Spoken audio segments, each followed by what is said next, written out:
Hello and welcome to the Starting Death Guard series, the series where we go from your first purchase to your first 2000 point army list and everything in between for the forces of the Death Guard. In this video we're going to be taking a look at the Foetid Virions for the Death Guard forces. The Foetid Virions are a specific type of elite choice that sees play within the Death Guard armies, and what makes them so special is that each one of them is an individual character that functions as a very potent buff unit, and they all share a specific keyword known as Foetid Virion. And what this keyword does is that it enables access to some special rules, specifically the special rule that allows you to take up to 3 Foetid Virions within your army list while only using up 1 elite slot. However, each of these Foetid Virions have to be different, so you cannot double up on any of them if you're utilizing the special rule. But the nice thing about this is that you can get 2 or 3 of these within a single detachment without completely eating up your elite choice with the Foetid Virions alone. And considering the elite choice for the Death Guard, like many armies, is rather packed, it's really good for them to have this ability as it gives you access to them without having to make sacrifices in other places. That being said, they still eat up 1 elite choice, which does eat into your ability to take some of those great elite options that you have access to otherwise.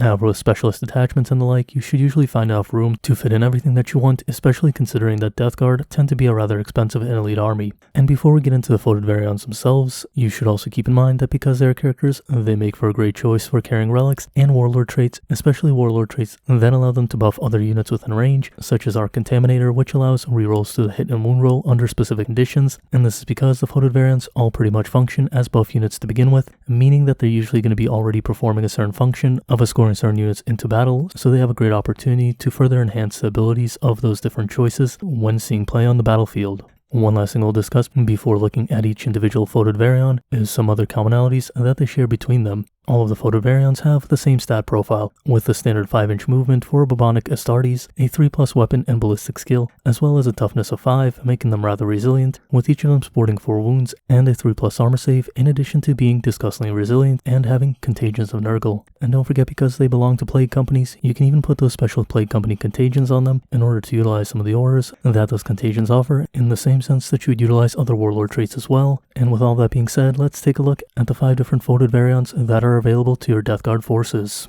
The first of the Foetid Virions that we're going to take a look at is also the most common choice that's seen within army lists across different tournament lists, and it'll become very quickly apparent as to why that is. This Foetid Virion is called the Foul Blightspawn, and the Foul Blightspawn comes in at 75 points for the individual model, carrying the same stat line and basic abilities that all the Foetid Virions carry. In addition to that basic stat line, the Foetid Virion carries a very interesting special weapon known as the Plague Sprayer. The Plague Sprayer has a very impressive profile of 12 inches with assault d6 shots that automatically hit as if it was a flamer weapon. However, unlike other flamer weapons, it actually has a very high strength profile in comparison, with a strength total of 7 and 3 armor penetration. In addition to that, each successful wound deals 2 damage, and this already puts it as one of the best flamer weapons within the game, as it hits about as hard as some special characters within other armies, making an incredibly impressive weapon. In addition to that, it does have a special weapon option that can be taken in place of it, depending if you go into a specific plague company, though for the most part that plague company is not the best, though there is one other option that you can put on it. This Plague Sprayer is actually a plague weapon. Being a plague weapon does give it access to deadly pathogens,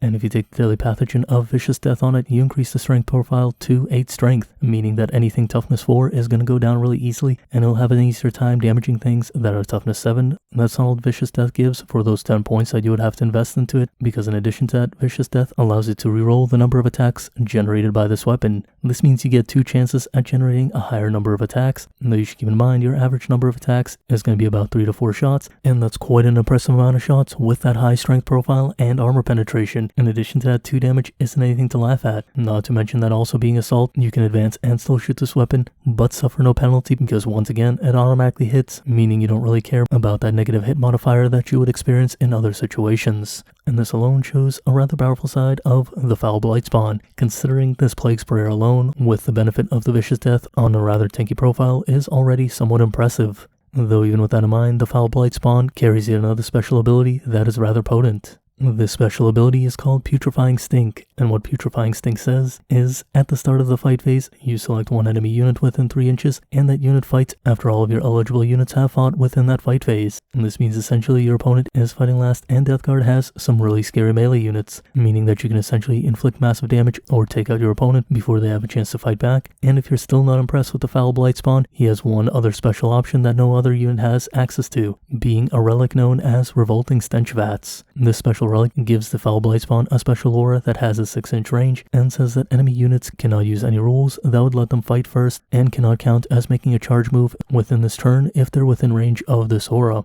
Meaning that if they do get into charge combat with you and have any special rules that would allow them to fight first, that is all negated and they fight last after all of your units have fought, meaning that you're pretty much going to win that combat if they engage on you, and if they don't engage on you, that Plague Sprayer is going to do quite a lot of damage. Not to mention that the overwatch of that Plague Sprayer is rather devastating as well, considering the high strength and armor penetration of the weapon. All in all, this really does show how powerful the Foul Blightspawn is, considering not only that he can put out a solid amount of damage, but he can actually be an incredibly potent debuff unit that can help support your other units very effectively. And as such, this is why he is the most popular Foetid Virion within Death Guard armies. Though that being said, he does not show up in every single army, and there are situations where you wouldn't necessarily take him, as you're not really running that many troop choice, but rather you're running more of a tank focused list with just Plague Burst Crawlers, Mephitic Blight Haulers, and Bloat Drones as your primary units, especially if you're allying with other Chaos forces that can bring comparable firepower, and you're not necessarily planning to engage within melee combat that often. Even then though, sometimes his damage is just enough to warrant an inclusion.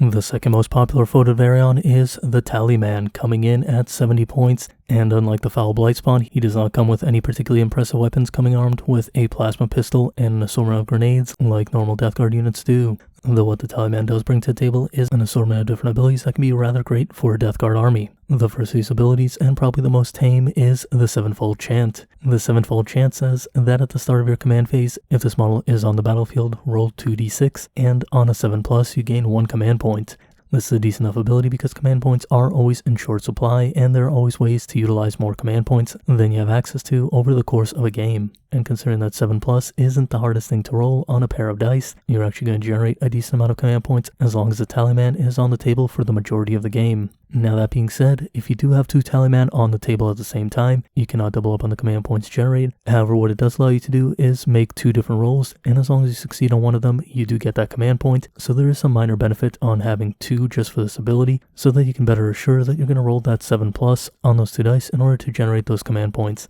As sometimes with just one of them, you might fail that roll, but in reality you wouldn't normally take 2 Tallyman just for this ability alone. However, for some of the other abilities, you might consider taking more than 1 Tallyman just because of how good some of his other powers may be. Though with that being said, it is very rare to see more than one of these within an army list, and usually he just sees play alongside the Foul Blightspawn as an additional Foetid Virion that doesn't take up a unit slot. So what's the other ability of the Tallyman? Well, the second ability of the Tallyman is the Malicious Calculation ability, and this ability says that in your command phase you can target a friendly Plague Company core unit within 6 inches and add +1 to its hit rolls for attacks until your next command phase. This can actually be rather potent with any unit that has a decent amount of shooting, and while Death Guard is not particularly a shooty army, especially when you look at its core choices, something like a unit of Blightlord Terminators can have a decent amount of firepower, and don't forget that the Death Guard do have access to a lot of different Dreadnought choices within their elite slot, and giving +1 to the hit roll of something like a Relic Contemptor Dreadnought can be very devastating and can go quite a long way, considering the amount of firepower a single Relic Contemptor Dreadnought can put out in an army like Death Guard that might not otherwise have that volume of firepower.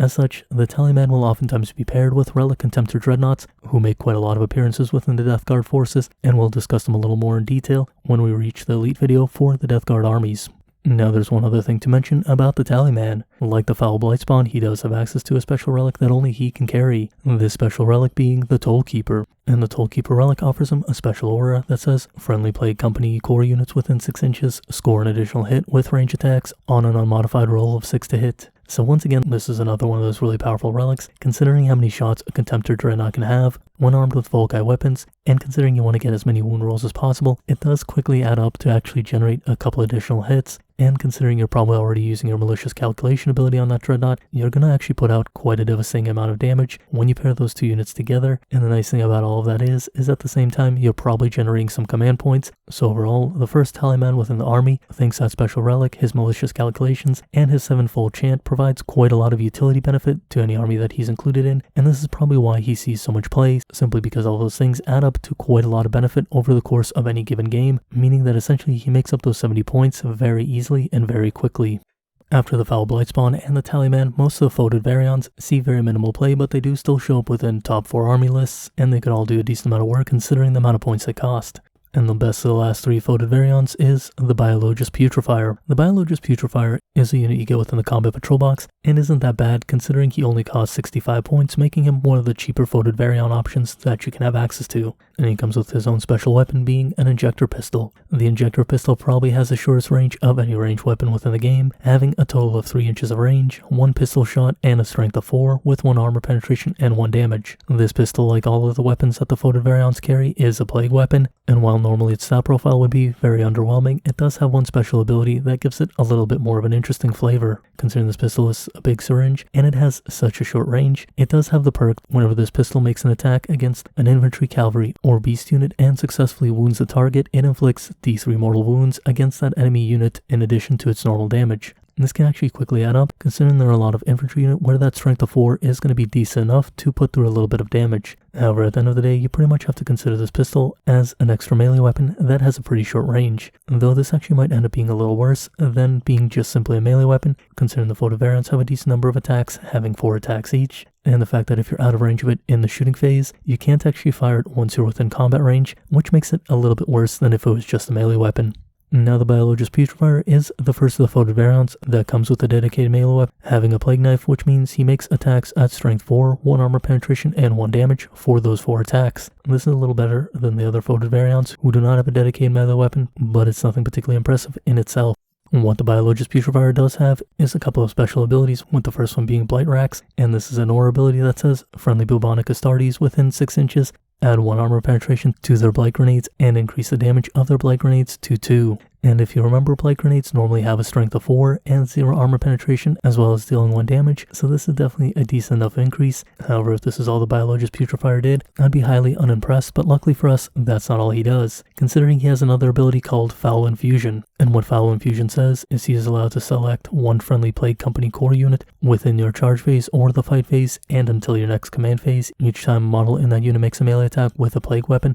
an unmodified wound roll of 6 inflicts 1 mortal wound in addition to its other damage. This doesn't seem like that much, but when you consider the melee output of the different Terminator options, as well as things like Vectors of Death on the regular Plague Marines, especially when they're armed with things like flails, this can actually add up to quite a few mortal wounds throughout the course of the game. And speaking of mortal wounds, the Biologus Putrifier does have another mortal wound ability called Putrid Explosion, and this says when this model is destroyed, you roll a d6, and on a 4+, all non-Nurgle models suffer 1 mortal wound within 6 inches. And do keep in mind that pretty much all forces within the Death Guard do have the Nurgle keyword, so this is essentially a one-sided explosion that only damages your opponent's units, meaning that in some situation he'll actually deal quite a lot of mortal wounds just by dying and exploding within melee combat. All in all, I would say the Biologus Putrifier isn't that particularly impressive, but he's a decently low-costing option, and he can actually help you generate a decent amount of mortal wounds throughout the course of a game. And as we've been seeing with the 9th edition meta recently, things like mortal wounds are becoming more and more important, considering how far we saw armies like Necrons go to generate mortal wounds within the 2,000 point army list videos for the Necron forces.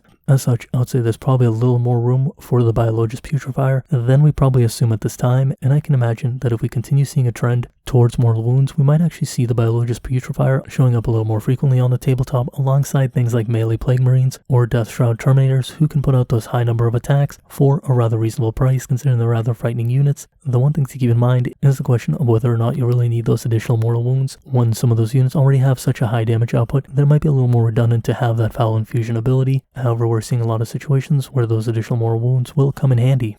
Following the Biologus Putrifier is the Noxious Blightbringer, who is another Foetid Virion that does see some occasional play but is not ubiquitous like the first 2 Foetid Virions within this list. The Noxious Blightbringer is actually the cheapest Foetid Virion at 60 points, and he comes with the same stat profile as all of the other Foetid Virions. And while he comes with a plasma pistol as his range weapon, he does come with a bit of a special melee weapon, being the Cursed Plague Bell. And the Cursed Plague Bell is not that particularly different from a regular Plague Knife, as it utilizes his base strength of 4, has 1 armor penetration, but does offer 2 damage per wound as opposed to 1 damage that the Plague Knife offers. Like the Plague Knife, it is a plague weapon, so at least it has that going for it, and as such his weapon options aren't anything particularly impressive. That being said, he does come with quite a few different abilities that do allow him to see play, as while none of them are particularly that impressive, there is so many of them that they do add up considering his low points cost of 60 points. The first of those abilities, and probably the strongest, is called Sickening Vitality, and this is an aura ability that says friendly Plague Company core units and Foetid Virion units within 6 inches add 1 inch whenever they make a normal move or an advanced move. And this is actually a rather nice ability to have, considering that the Death Guard are normally a really slow army with an average movement speed of 5 inches, making them one of the slowest armies, if not the slowest army within the game. As such, being able to increase their movement capabilities even to that of pretty much every other army within the game is a little bit beneficial, especially if you're taking units of Plague Marines who can't teleport straight into the game like the Terminators can, and thus overcome some of the mobility limitations as the Terminators can. Though that being said, it's still not an ability that makes a world of difference in most situations, though it's definitely a nice little perk to have that can help you get into position with those very powerful Plague Marine units. In addition to Sickening Vitality, he has 2 other auras, both of which are kinda mediocre. The first of those auras is Toxin of Misery, and this aura says that enemy units within 6 inches get -1 to their combat attrition test. Not the worst ability in the game, but nothing particularly special either, and is essentially a little worse than giving an enemy unit -1 leadership, which is something that's a little unimpressive in the game to begin with, so this doesn't make it any more appealing, but considering the low points cost of this unit, this is essentially a free ability that sometimes gives you a little bit of extra benefit, and that's just perfectly fine. And then the final aura that the Noxious Blightbringer has is the Empiric Malaise aura, which says that enemy Psyker models within 6 inches of the Noxious Blightbringer get -1 to their Psychic test check, which is once again just kind of a mediocre aura. But once again, considering the points cost of this unit and the Sickening Vitality aura, this is just another throw-in that you're getting for free, so I can't be too harsh on it either. And finally, like the Foul Blightspawn and the Tallyman, the Noxious Blightbringer does have a special relic that only you can take. The special relic in question is called the Daemon's Toll. And the Daemon's Toll says that once per battle, you can try to activate this relic in order to deny any attempt an enemy makes of falling back by rolling a d6, and if you roll a 2+, the enemy unit doesn't fall back and it stays within engagement range. This doesn't seem like particularly that impressive of an ability, and there are definitely a lot of better relics in this one. However, certain armies do make a lot of use of falling back, such as the Admech, who have a specific Warlord trait that allows them to fall back and shoot, as well as a Holy Order that does something similar. This means that this relic can be critical against certain armies that utilize those abilities, as all of a sudden you can trap them within combat and prevent them from falling back for 1 critical turn, so that your army can take full advantage of them being stuck in combat. That being said, considering this is a once per battle usage, and this does take up a relic slot, considering the Death Guard have some really powerful relics, I don't think you're going to see this quite as often as you're going to see some of the other options, but it's something that's available to you in the situation that you find that you're facing a lot of armies that are making heavy utilization of falling back and then shooting you down or charging in. In either case, I do think the Noxious Blightbringer is kind of an interesting unit, considering he's so low in points and has that Foetid Virion ability that allows you to take him without eating up an elite slot if you've taken another Foetid Virion within your army list already. That being said, I wouldn't take him over a Foul Blightspawn or a Tallyman in most situations, but I can definitely see him as a contender to the Biologus Putrifier in many other situations, and he does have a rather cool model, so that's something as well.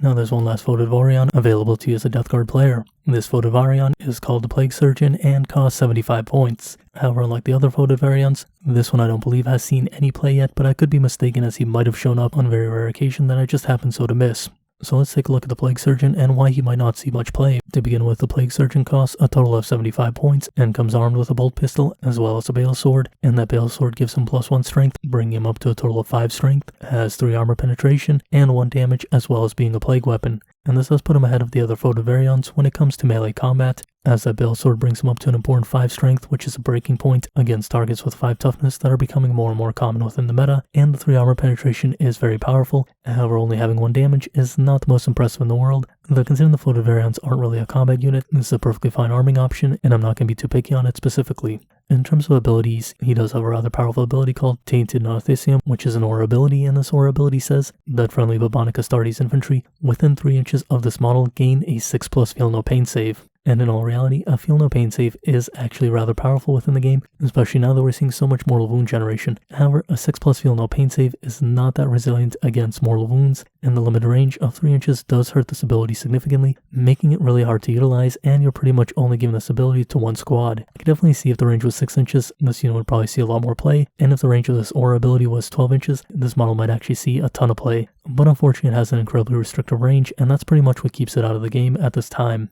And there is one other ability that the Plague Surgeon has, which is Revitalizing Malignancy, and this ability allows him to attempt to heal 1 friendly Bubonic Astartes infantry model within 3 inches of the Plague Surgeon for D3 wounds at the end of your movement phase. In general, that's not particularly bad, but it's nothing to write home about, and considering this is all this model does for those 75 points, it does feel like this unit is heavily overcosted, and in all honesty, if this unit was cheaper, it would also probably see more play. I could see a world if the Plague Surgeon was maybe 50 points, he would see some play as an additional Foetid Virion within a unit of Plague Marines or Terminators to give them that feel no pain save, just to give them a little bit of extra resilience, though as it stands he's just a little too many points considering how much more powerful the Foul Blightspawn or the Tallyman is for the amount of points that they're worth, and the fact that the Noxious Blightbringer as well as the Biologus Putrifier have a little bit more utility and flexibility within the army. I will say this, as a whole the Foetid Virions are very interesting units, and I do like how they function within the army, and it's great to see that they're seeing a good amount of play, so they're definitely a very interesting design space, and it's very cool to see the different approaches that all of them take. I would like to see some tweaking on some of the weaker ones, just to give them a little bit more of a lifespan within the game, though with that being said, even if they're not changed, I think they're perfectly fine as they are, and I think they're one of the more interesting unit types within the game,